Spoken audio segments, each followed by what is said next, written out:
We've seen Genshin Impact Whale, all-devouring narwhale, and finally we have Chenyu Vale. Never mind, that was lame. Anyways, Chenyu Vale, one of the most highly anticipated regions of Teyvat, is finally here in version 4.4. But did it drop as many lore bombs as we thought it would? Let's find out. Spoiler alert, if you haven't played the 4.4 world quest Chenyu's Blessings of Sunken Jade, please come back after you've played it. Now as we enter Chenyu Vale, we trigger the main world quest where we are introduced to the Carp Adeptus Fusion, who is undoubtedly the prettiest NPC I've ever seen. Now from defeating huge dragons, gigantic whales, and literal gods, the traveler is now faced with a huge crisis. Tea. Liyue's tea, which comes from the famous Xiao village, apparently doesn't taste good anymore, and it's the traveler's job to fix it. Yep, fixing tea is what we do now. Anywho, there have been recent changes in Chenyu Vale's soil and water, along with the miasma-like manifestation of an environmental disorder. This is said to be Chenyu Vale's attempt to return to nature.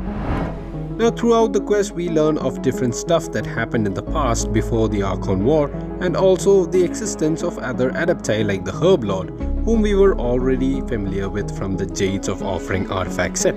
So who exactly is the Herblord? From the world quest we know that the Herblord was one of 3 Adepti who served a particular god of Chenyu Vale. The other 2 Adepti were Fujin and Liang Yang, the solitary Swan boss. The Herblord is also mentioned to be a white snake Adeptus who in her human form is now treating humans of Liyue Harbor. From all this, I think it is pretty sure that the Herblord is our beloved sassy albino snake, Changsheng. Now before we move on, there is also one particular character that we have to get to know who is very crucial to this video. This is Bob. Bob loves to play Genshin Impact, except when there is high ping.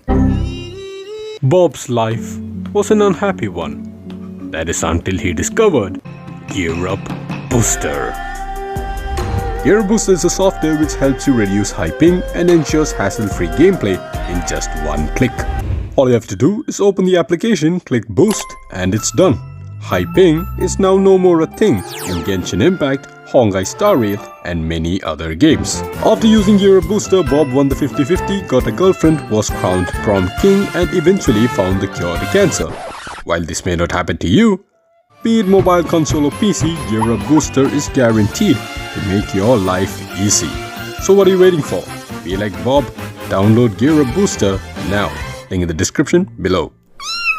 From Baishu's story quest cutscene, we also know that Baishu found Changsheng coiled up in the Herblord's abode when Baishu went in search of the Herblord.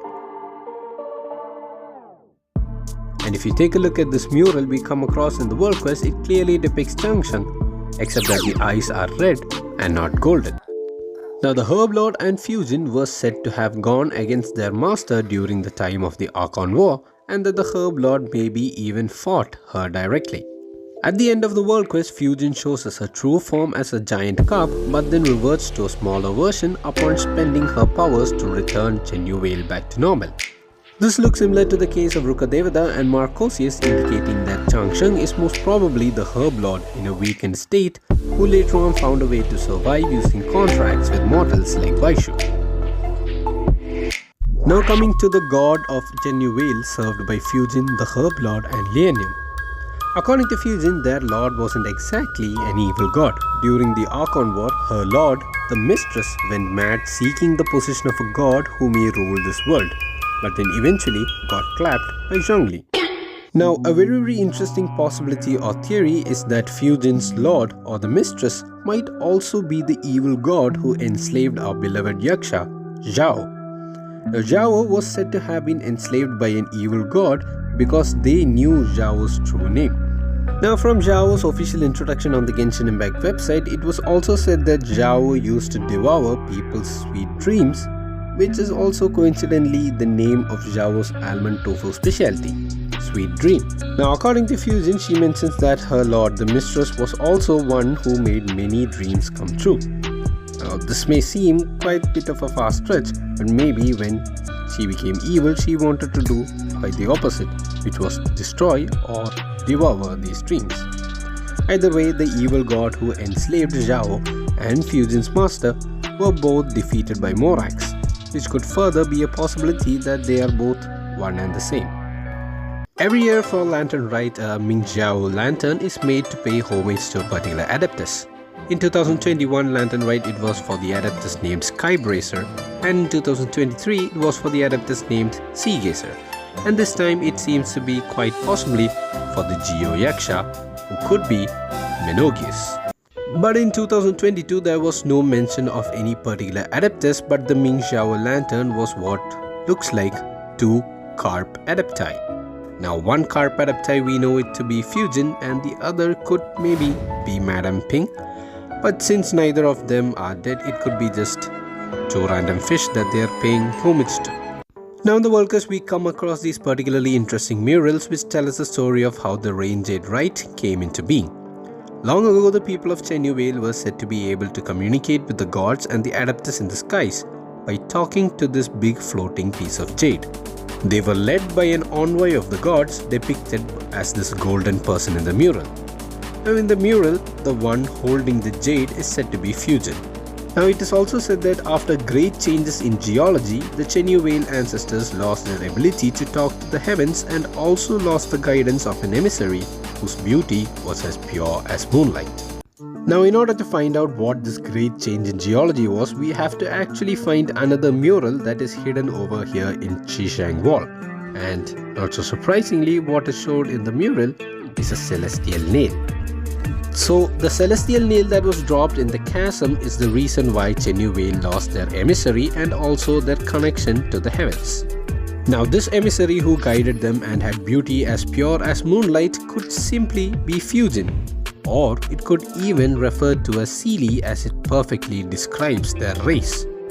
Now when speaking of Seelies, there is this one particular part in the world quest that was very suspicious.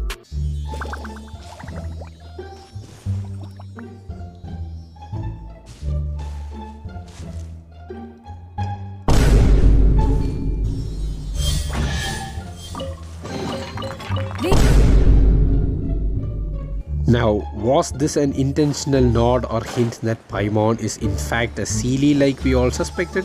Or maybe since there are three Seelies, could this be a reference to the Moon Sisters? Or maybe Hoyoverse is just making fun of our theories and finally ends up revealing that Paimon is Zhongli's pet squirrel or something. Bruh. Another important piece of information that we got from the world quest was Little Mao's big sister.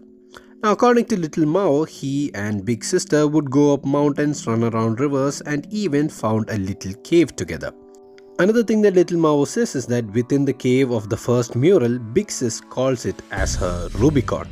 The last time we heard the word Rubicon was when Ji Kyung quoted Alice saying, "My Rubicon."